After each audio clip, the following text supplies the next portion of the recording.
Monster Hunter Wilds is an absolutely terrible name.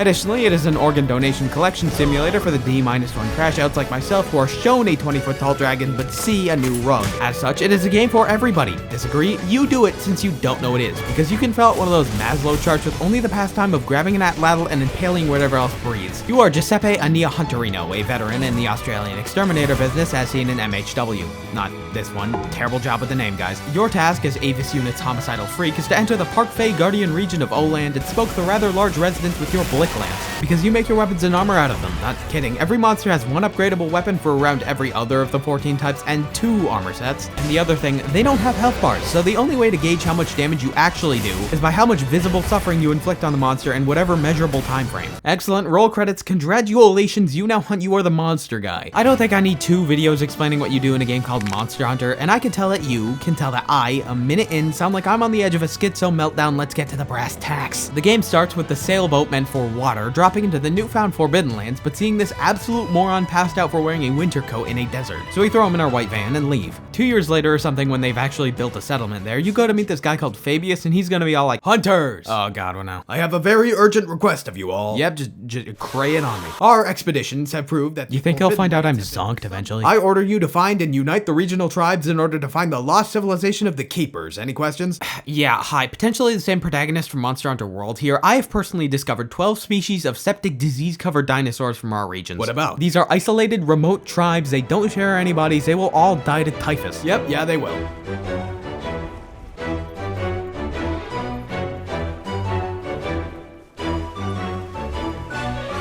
In this new open world adventure, no, don't get excited, it works exactly how it did for every other MH with 100 ground per biome, but now you can walk between them in a straight line and that's it. Which, yeah, you bought an open world game just to find out everything is still done in the menu, but theoretically you could get from here to here by holding this attack. Second thing, every Monster Hunter game always had a canteen that you should have eaten at before a hunt, but now you just make the food yourself. That means that there's no cat chef anymore. Terrible business. And this game is not open world enough for this to really even feel in place, but the thing is, you can eat anywhere at any time, including in the middle of a fight. This is the single most entertaining thing to do in the game. Personally, I don't eat unless it's in a situation that guarantees my death. I mean, you occasionally do get invited to pizza night with the tribes, but honestly, I don't care how much intern blood it took to animate these. Anyway, you are set back to the gear you had in World and not Rise, meaning I think I miss Werebugs. But hey, you can aim melee attacks now. The obvious purpose is to spot and focus strike wounds for more damage, arguably too much more damage, but it has had the side effect of ascending the Greatsword into a heavenly status and its role in bluntly carving these living meat lovers' pizzas into divine providence. No more will you miss the attack you had to charge for the past 3 minutes because a monster just walked out of the 5-degree cone in front of you, needed to hit it. In Wilds, it's on a swivel. Get in the thing's face and charge the Greatsword. Do it. If the monster attempts anything, press the circle button once and become immune. And now that you have this stupid horse thing, you can carry 2 weapons to swap between. So yeah, I do use the other less Chad weapons, but I always keep that thing concealed carried. May as well go over those, even if I already did a year ago, but it's my YouTube video, shut up. First up, the longsword, which now charges its meter glow with focus strikes, so now it's even more busted. People don't use this out of protest now. It just feels like cheating. The sword and shield, you can't really do damage, but you won't die. Still, as the uppercut though, is ace. The dual blades did something to my mind that I can't explain. Everything I've said holds up. You, solely, will be getting carded 3 times, but I can't stop myself from bringing these things out. I really shouldn't, and I don't even want to. It might be the dash juice, but I crave the rush of dopamine as my screen fills up with 1s. Disappointment follows, and I crave doing it again as soon as I compute the numbers and realize that was a grand total of 1/4 of an uncharged greatsword hit. Hammer goes bonk. The hunting horn goes a little less bonk than the hammer, but allows you to keep your teammates from horribly dying. I suppose I understand why you'd use it. I just think it's funnier when they do. The lance, which is the sword and shield, if it was more sword and shield per sword and shield, meaning you are functionally unkillable yet too slow to be considered alive. The gun lance. Forget the entire last weapon because we've been crossbreeding lances with 44 magnums before we killed Saddam. Absolute patrician's choice. No bullets, just muzzle blast and dreams. I have no clue what it does and I shred. I deal more concussive damage than with hammers, then string together combos I never knew existed. The switch axe is real cool, real nice. I like using the switch. Stop it! The switch axe though has a true pedal to the metal, wax to the max, hit the e-brake and absolutely miss the local orphanage. You can explode the thing and with this meter maxed out, charge up another hit to do a heart palpitating amount of elemental damage. The charge blade is actually really easy. but for whatever reason, it's impossible to tell people how to use. Like, listen, it's kinda sword and shield and swaps to kinda greatsword, but when you hit stuff with the sword and shield, these jar icons glow, and then you do this and they get filled, and then you use that for elemental greatsword hits, or turn on sweeping mode, or turn on pizza cutter mode. Make sense? No? Exactly! No one knows what I just said, in particular people who use the charge blade. The insect glaive is everyone's favorite Monster Hunter rise coat. Yes, you don't need to touch the ground. Yes, there's still the bug maxing upgrade tree, but yeah, if you use this, you probably won't see 35. The light bowgun has a grenade launcher now. If you hit a wound with that, you'll erase like 30% of the monster's health bar, and it's basically random if it even connects. I enjoy doing this a lot. The heavy bowgun is probably also really cool or something. I don't know, friendship ended with him. The bow is still the same. I still keep forgetting how to use the special moves. Then I remember, then I run out of stamina, and then I enter a new shallow grave. The only difference is you don't make the coatings. They are just magically generated mid-fight. If this happens to be your first Monster Hunter game, then yeah, well, firstly, it's always been this uniquely terrible. Don't disillude yourself. But also, the absolute first thing you should do after being bombarded with all 14 of these is try them out in the hyperbolic time chamber for like 2 hours. Hit this stack of barrels until you find out some weapons you want to try, get familiar with your moves, and if after that you still don't have a clue what you're doing, then welcome to the club. With your friend Questlog, your Smith Congalala Don't Ask, your 3 AI companions that are still as overpowered as they were in Sunbreak but now are also invincible, and your local insufferable child Nata, it's time to finally become the Wilds. But first, it's time to spend a few weeks in the overly detailed character creator. I made King Von, here's the code, make a Gunlance build. My favorite part was when 20 hours in, I wasn't paying attention and burnt a character voucher to become Jonathan Yakuza, the Rathalos of Kimura Village. But anyways, my ego is inflating and I don't typically do this, but I decided to make myself. Not doing a face reveal, but this is kind of what I look like. Pay absolutely no attention to any coincidental similarities to my likeness or the so bad at everything I'm even bad at being a boy Discord speech bubble demon femboy reaction image. Cause that thing has ruined my life, alright? I can hear the Spirit Halloween demon horns talk to me like the Green Goblin has. Like at this point I'm gonna have to start attending mass every Sunday anyway, yeah, Monster Hunter. When you get to start playing, sooner or later you're gonna hit the wall of filler content. I am for some reason pretty naturally resistant to Red Dead 2 horse and talks, but about 30% of your time in the main story is gonna be spent because as we all know, instead of going greedy or corrupt, Capcom instead holds a personal vendetta against each and every one of us and releases hundreds of DLC packs not because they want our money, but because they just don't want the players to have it. They don't have any reason to do that, just the love of the game. When you actually get to do the thing, you know, that thing I paid $70 for, it's really good and I don't have any real complaints. Sometimes things like this happen, and you don't really get bored when things like that happen. Additionally, monsters are still permanently marked on your map in real time. No scout flies, no paintballs, no owl, absolutely no explanation given. This is the same guild that couldn't for the life of them remember where a 90-foot tall magma aberration was. On top of that, potions and other supplies are regularly delivered in your welfare, so there's basically no reason to wander around, and instead your time is a 24/7 slaughterhouse of whatever they can find an excuse to have exploded by you. And that new sacred you have, there is 4 buttons dedicated to calling it over, each one doing something when you start riding, and one of those automatically makes it move to dump you on your objective. This is the least open world Monster Hunter game and the biggest meat mincing factory. And I'm cool with that.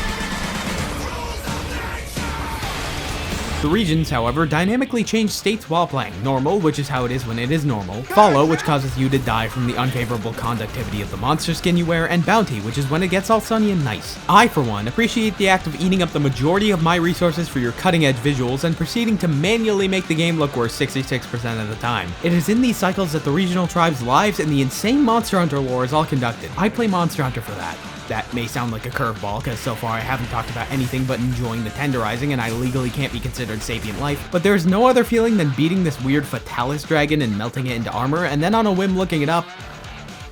There was an ancient civilization known as Wyveria. Everyone in it had basically the same moral compass as I do and began doing stuff like genociding and enslaving every elder dragon in its reach. Fatalicide, plural, saw this, got a bit mad, permanently instilled themselves a hatred towards humans, killed everybody, and as a power move, now skinned and graft hunters onto themselves to be absorbed by their scales. That is human armor. Yes, you can hear the screams of the victims, and yes, whatever's left of Fatalis is actively consuming you to regenerate itself. Now, I don't know what that feeling is, but yeah, you don't usually get that. That's why whenever you run into something you suddenly need sent off to a special farm, your friend Questlog will have to recite strict HR guidelines and your excuse for placing fertilizer IEDs around a civilian population. Truth be told, I don't even hate Questlog, because between not being the whitest woman on earth and not having the first line of dialogue she says caused me to put a heavy bowgun in my mouth, she remains the most generally tolerable handler, but please get off the chicken, I am dying. And spoilers, it gets way funnier towards the end of the game, where you find the box art monster, which, despite being made in a Monsanto growth vat, learns learned how to do normal monster stuff like eating. However, he's eating way too many things, so we gotta kill him. I think he would look great on my mantle, but everyone else for some reason agrees with the iPad kid you've been dragging around who's already forgiven it for slaughtering his village.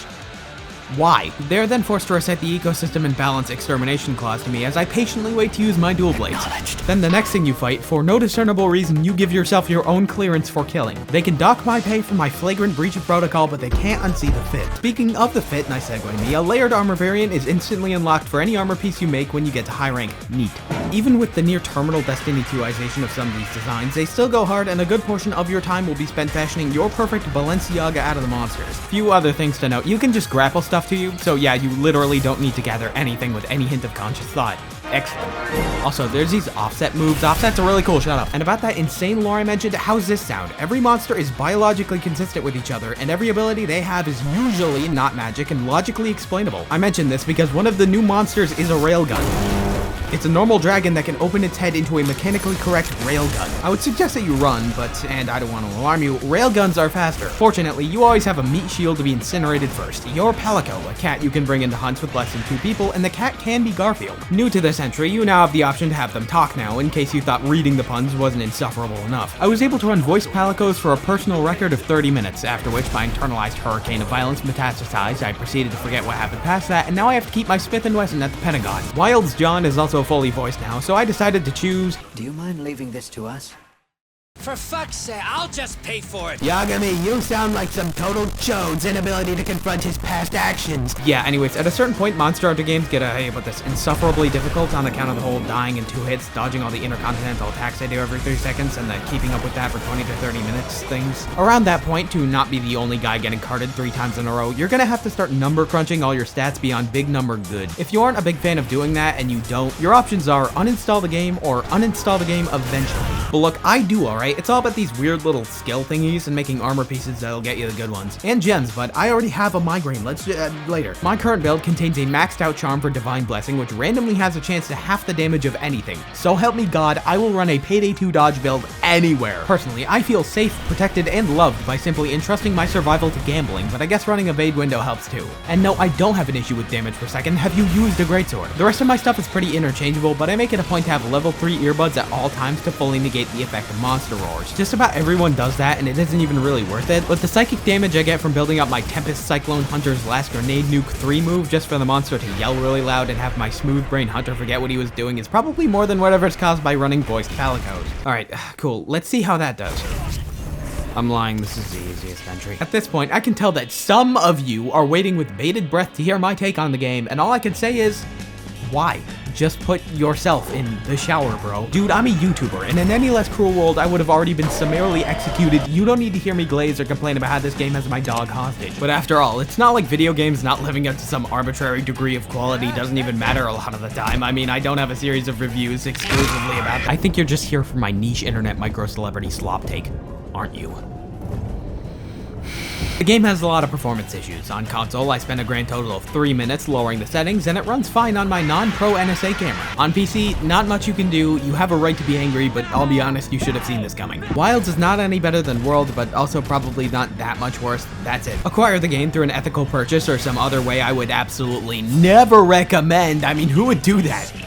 And then say you like the game or not. Stop caring about people paid to get you mad. I don't gotta say nothing else. Give me these, I need them. I don't gotta keep talking about something you shouldn't care about. I don't like to play devil's advocate. I mean, you saw the reaction image. When the expansion comes out next year or so, usually most of the flaws get ironed out. Can we get a new weapon? Like, anytime now, guys. Like, me personally, I'm thinking gauntlets to punch stuff like the ones in DMC or one of the things in the spin-offs, or the slightly heavier than light bowgun, but like if you picked it up in real life or whatever, you definitely wouldn't call it a heavy bowgun. I don't know, I'm spitballing. Anyway, so next up on the YouTube, I'm doing Judgment 1 because it's the best game ever made, and if you disagree, you're a terrorist. That'll be like 2 parts, maybe I'll break it up with something else, and after, I'm shifting up the content a bit, like more of the blind Yakuza selling mod type videos, for no intrinsic reason. But if not that, this is your last warning before I become a React channel. Brace for impact. So when it does come out, I'd like to see you all blending the innocent animals into a fine puree with me.